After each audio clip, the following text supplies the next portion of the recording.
Hello everybody! So today I wanted to show you this beautiful painting. I put it on a turntable. This is a 12 by 12 canvas, and the paint that I used was mostly from Art Minds. That's a brand of metallics. I used Art Minds metallic paints, and that's from Michaels. And I really love the shine and sheen of that.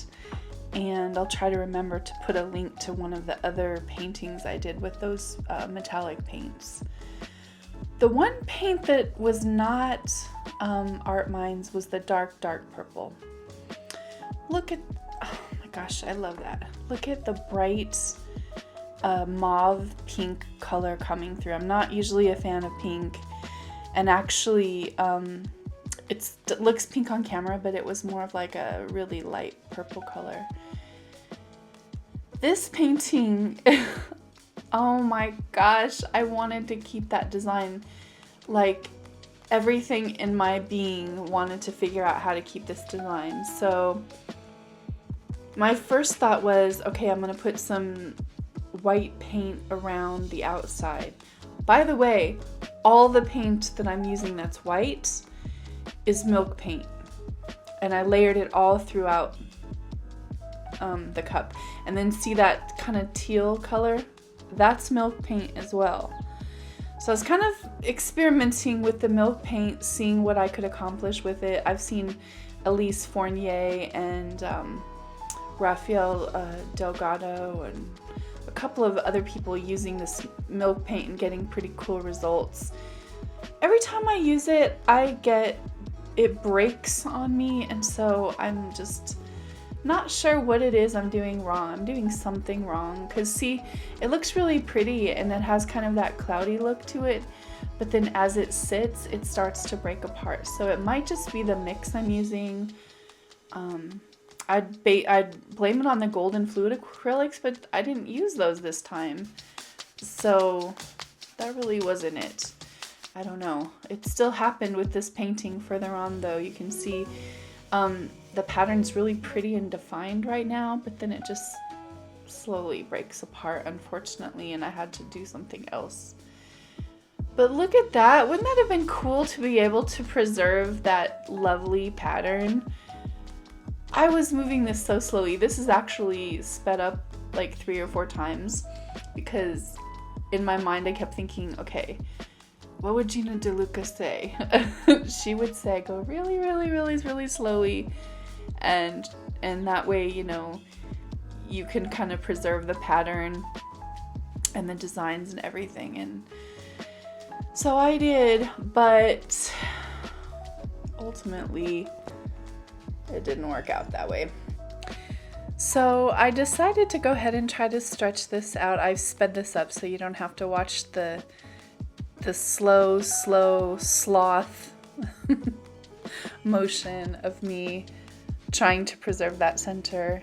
And I took some of the paint off both sides, which was really important, because the reality is that there's too much paint on there. And when that didn't take enough paint off, I thought, okay, I'm gonna do like a finger swipe and gently pull off with my finger a whole layer of that outside paint, because then, you know, as it levels and everything, it might work out. This was my thought process. But actually, this is a really cool technique if you have never tried it. You know, we're used to swiping with our paper towels, and actually I saw someone swipe with Yupo paper and that looked like it worked great, which would be reusable because you could just, you know, wipe that off. But I like damp paper towels when I swipe, but this finger swipe is great because as long as you're delicate enough, you can just sweep over it and you get some really pretty, amazing cells, and you have a lot of control because you're using your finger. The only thing is you do need to wipe your hand in between, or you start muddying up your colors. So that's the one thing I'm doing as I'm you know, swooping the extra paint off my fingers as I pull it off of there. But I actually like this because I thought, oh, it kind of creates a beautiful sense of movement and a very powerful composition that forces your eye to the center, which I thought was one of the prettiest parts of this painting anyway. So, but then even after I had done that, there was still too much, unfortunately, too much paint. I could just see how thick the center was. So with much regret and despair, I thought, well, maybe I could sacrifice one side of the painting and run off some of the paint. So I decided to go ahead and do that, and thought it would still be interesting because, you know, then you're going with the composition of like the Fibonacci spiral. If you haven't heard of that, that's something you should check out.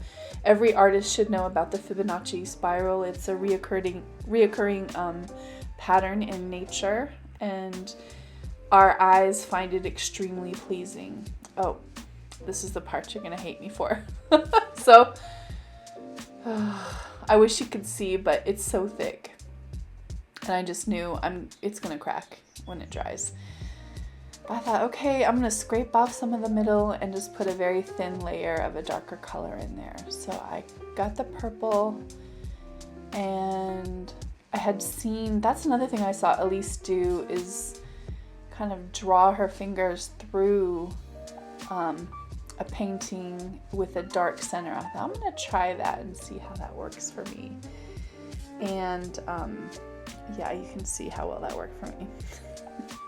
Couldn't figure out how to maintain the composition. So now, at this point, I'm sure you're wondering what the hell, that this painting looks terrible, and you know, that it's a total loss at this juncture. One thing I want to say is I added some gold, and then I did another cup on there, but one thing I wanted to say is I do get a lot of comments where people are telling me, oh, I wish you would have stopped at this point or that point. A lot of times on camera, you can't see what's going on in person. I absolutely love that pattern, and I wanted to keep those ribbons in the center. That was like one of the prettiest paintings I've ever done. So imagine that I had to sacrifice it for a reason. And usually it's because there's too much paint, or there's something that you can't see on camera, or the reality is I just have to do it until I'm happy. And sometimes that means the composition is off for me. I can see cracks forming or fissures in the paint, and I don't want that to happen. It's too thick.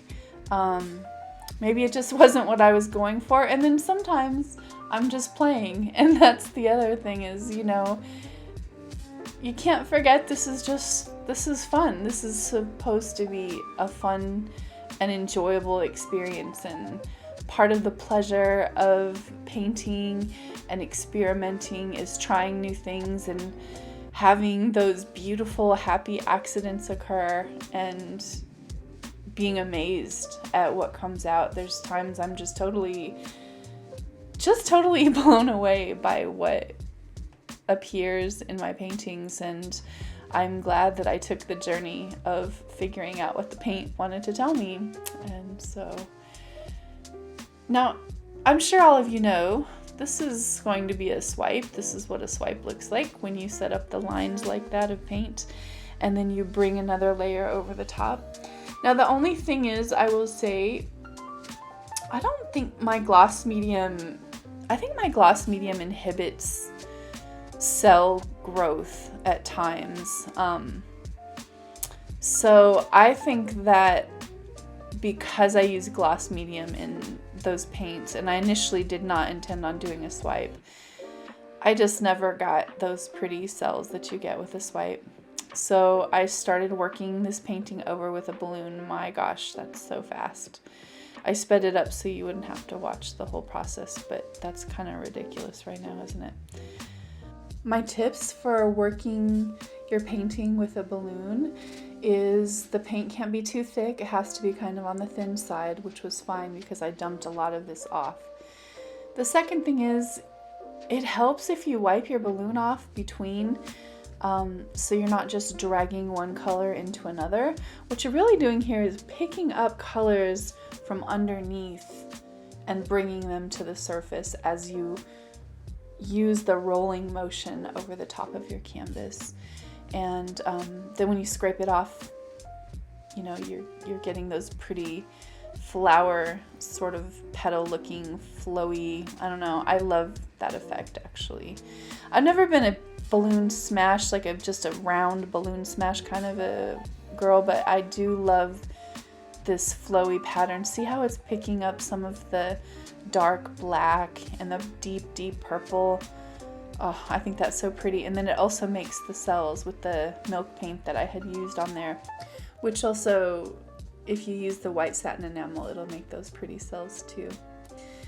One thing I wanted to tell you is another way to bring some color in. See how it's kind of all turning to one color? You're just really getting blue and white after a while. You can add paint, and I want to bring in some of that purple color. So instead of adding it to your canvas, which is fine as well, you can add it straight to the balloon and see how it's pulling in some of those blacks. But you can add it straight to the balloon if you want to, and then strategically place it wherever you want. So I just wanted to talk you through one of these paintings where they don't turn out anything like the beginning, and I'm sure you're all wondering like what my madness progression is, but there's usually rhyme to my reason. But anyway, as always, thank you for supporting me. Thank you for my supporters, Deborah P, Lori W, and David R, for your recent support to my channel. Please be a patron of the arts and support my channel. There is a link in the description box. And as always, I can't wait to make more art videos for you.